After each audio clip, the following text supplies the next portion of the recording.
This video will introduce you to Qlik's new authoring experience, which accelerates application creation for all, regardless of skill or experience level.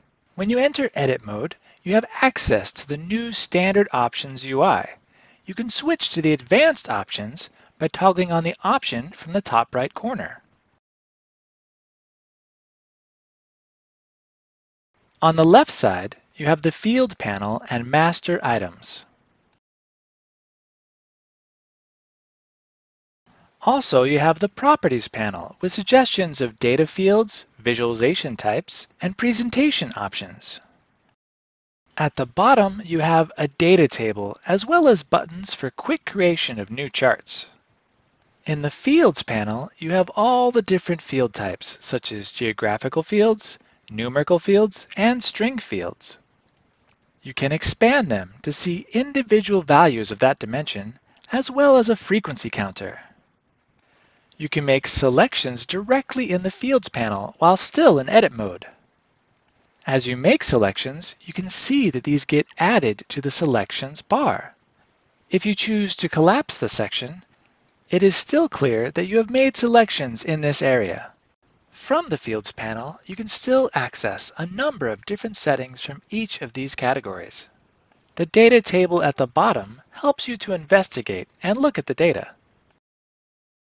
You can do sorting in it, and you can also make selections inside the data table. The data table helps you quickly get an overview of the data.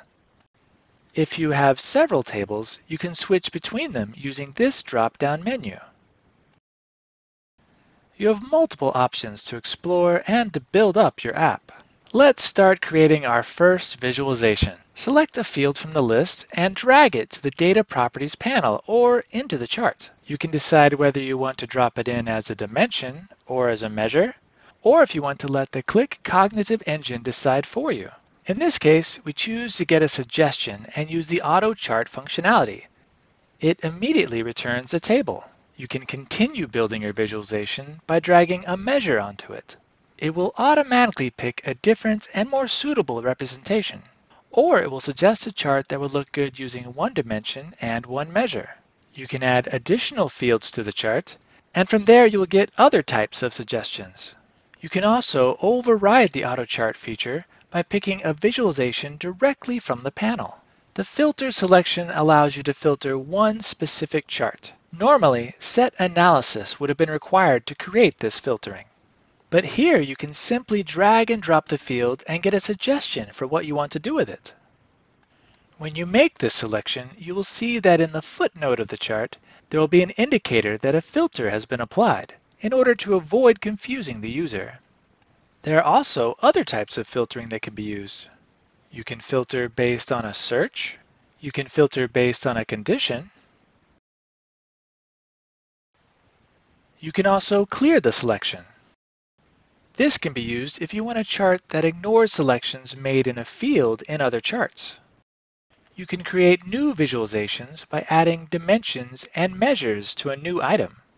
In this case, we add month-year as a dimension and sales as a measure. The Qlik Cognitive Engine will automatically create a line chart. By clicking the plus icon, you can quickly create a new object that you can use to create any type of visualization. In this way, you can quickly build up your dashboard. Also, you have the option to switch off the data table if you don't want to see it while you are creating visualizations, and then restore it if you need it.